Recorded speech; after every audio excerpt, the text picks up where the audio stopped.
So anyways, hey everybody, it's Brad Thorpe from Isofit and Striation 6.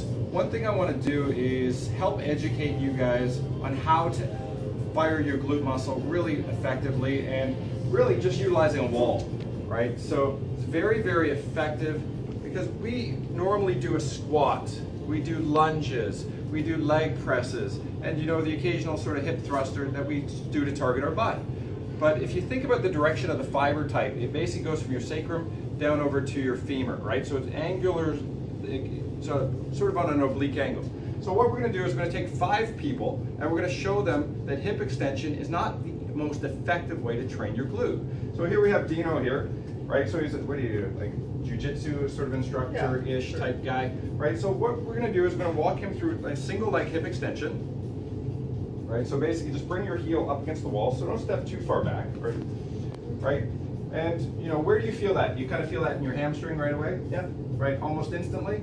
Yep. Right, so he has an almost instant contraction in his hamstring, which is really cool if you want to train your hamstring. But what we want to do is actually train his glute. So I want Dino to internally rotate, so he's going to turn his knee in, right? Feel how you feel that on the inside of your thigh now, like or in the back part of your thigh? Yep. Right? So it's gone from his hamstring more to that sort of posterior medial sort of division of his tissue. How do you feel that in your butt right now? Not much? Not much. Okay, so all we need for Dino to feel it in his glute, turn your knee out to the side, not your trunk.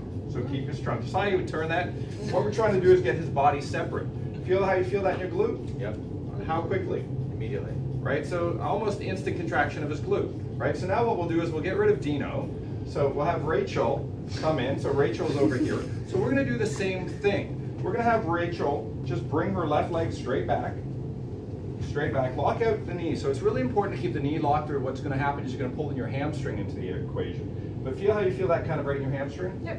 Right? It's not like me biasing you because I'm telling you that. I feel it. Okay, cool. So turn your knee inward, right? So we're in a degree of hip extension. And do you feel that really in your glute? I can feel that, pardon my hand on her butt, but it's very, very squishy. I said that on TV, right? Turn your knee out to the side. Do you feel that more back there? Right? And then you can say that a little bit. Contractions. Right, so she feels a lot more, and the glute actually, the tissue's actually flexed and engaged. Right? Cool. Go out of the way. Karma. So Karma is a doctor of chiropractic. Dude is genius, smart, brilliant. So let's do the same thing with him, right? Because it's 100% predictable, unless of course there's a neurological deficit or a condition that might be pathological, right? So let's have Karma bring his left leg straight back. Right, and you see how he wants to bend his knee because his hamstring's involved in extension first. Right, feel how you feel that in your hamstring? Yes. A little bit in your glute, but not a huge amount. Right, turn your knee in. Right, internally rotate. Feel how that even drops out of the glute even more and it moves from that hamstring into that sort of, sort of posterior medial side of that sort of upper thigh. Turn your knee out to the side. Right, so just externally rotating. Feel that tissue bulk. Right? So come here for a second. What we're going to do, you can sort of see on his glute here, right? You're going to see the drop off in tissue. So turn that knee in. See that drop off in tissue, externally rotate. You see how that tissue bulges up a little bit more, right? So that way we can actually see that contraction, working better. And back out.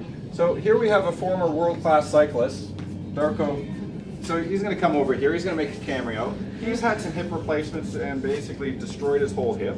Right? That's exactly where I feel it.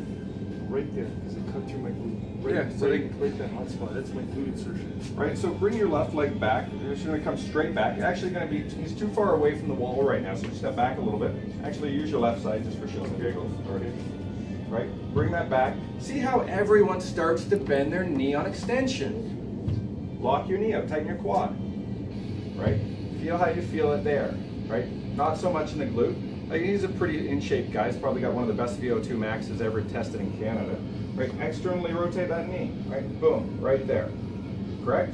Am I lying? Nope. Awesome. So you guys should all try that at home, right? So what you'll actually see is the importance of doing and learning a muscle function as well as isometric based contractions.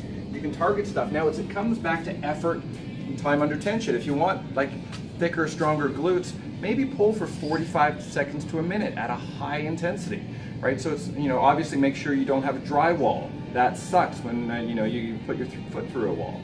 Now the limiting factor to a wall is the point of application is at my heel right now. right? So I'm exposing my knee joint, making it less specific to my glute. If I brought that point of application up to my thigh, it would functionally work the tissues at my hip a lot easier. So anyways, go try that at home. Check out isofit.com, and you want good glutes? Literally stand here, externally rotate, drive back into a wall.